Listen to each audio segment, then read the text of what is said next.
Bienvenue à quelques minutes avec Dieu aujourd'hui et je suis très ravi de vous retrouver encore autour de la parole de Dieu aujourd'hui.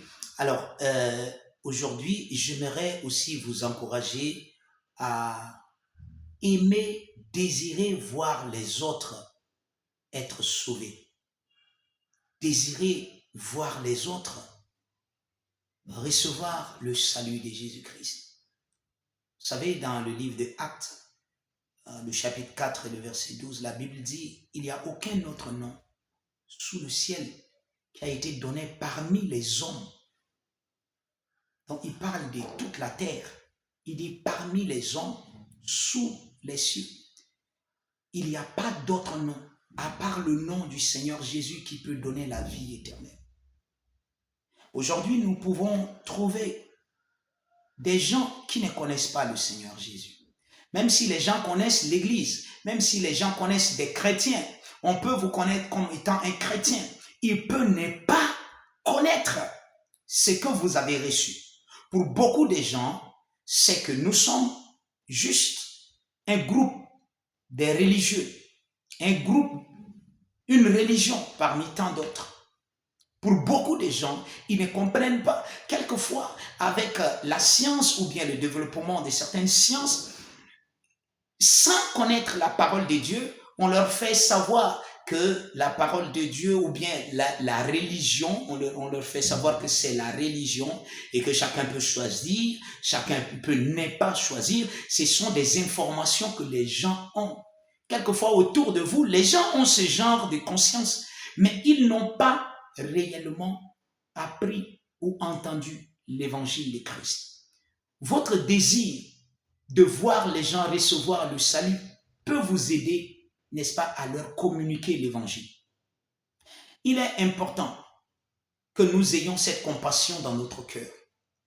La Bible dit Dieu veut, dans le livre de 1 Timothée, le chapitre 2, le verset 3 et 4, le verset 3 dit cela est agréable devant Dieu notre Sauveur, qui veut que tous les hommes soient sauvés et parviennent à la connaissance de la vérité.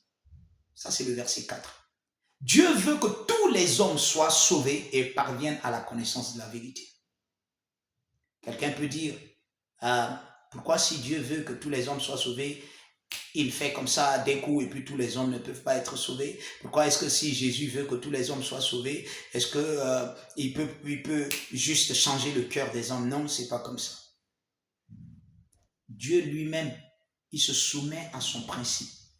C'est pour ça que la Bible dit qu'on va trouver que Dieu est fidèle. Il est fidèle à ce qu'il a dit, ce qu'il fait. Il nous a créés libres. Il nous a créés comme Dieu, avec notre volonté. Maintenant, il nous dit ce qu'il faut faire. Ayez dans votre cœur ce désir. Permettez aux gens d'écouter cette bonne nouvelle.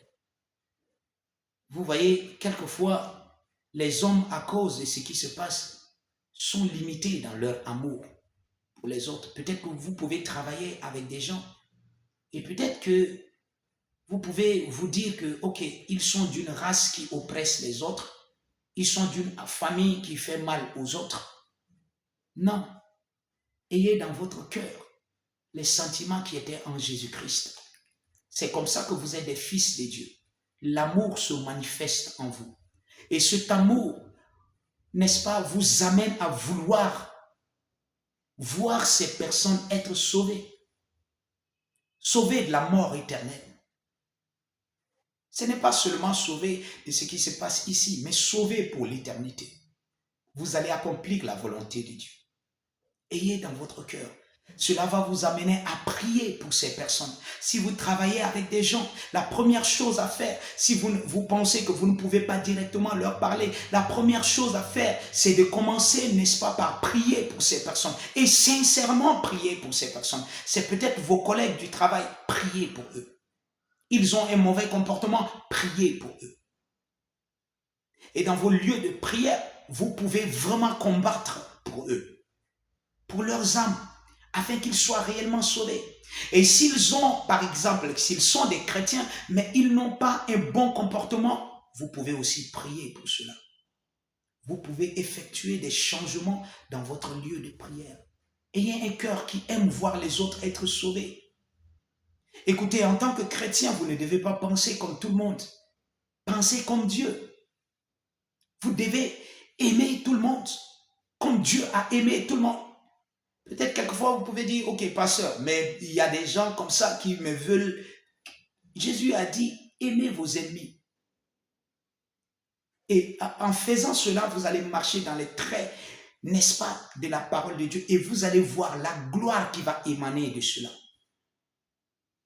Si tu arrives à aimer quelqu'un qui ne t'aime pas, tu vas voir la gloire parce que tu arrives à une dimension supérieure de la vie. La Bible dit, si tu aimes ton frère, tu n'es pas différent du païen, il aime aussi son frère.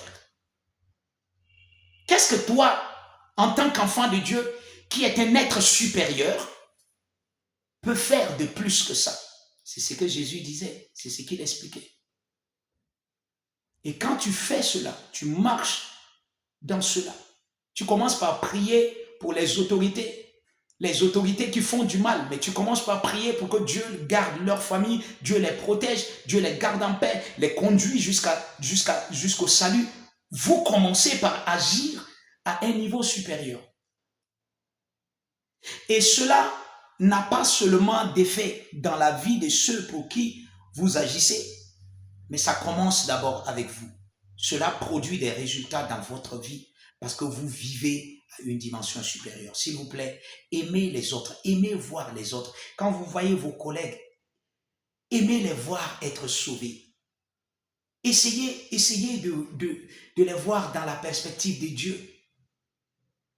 Essayez de demander à l'Esprit de Dieu, qu'est-ce que vous pouvez faire pour que ces personnes soient sauvées, pour que votre famille, pour que les membres de votre famille soient sauvés, pour que telle ou telle personne que vous connaissez, vos amis, peut-être qui n'aiment pas le Seigneur, qui n'aiment pas la parole, qui ne vont pas dans la maison de Dieu, qu'est-ce que vous pouvez faire? Demandez à l'Esprit de Dieu. Il va vous aider. Il va vous communiquer la sagesse qu'il faut. Et si vous emplissez de cet amour, de ce désir de les voir réellement être sauvés, le Seigneur vous donnera la sagesse qu'il faut et vous allez ouvrir la porte à plusieurs d'entrer dans le royaume de Dieu. Alléluia. Que Dieu vous bénisse.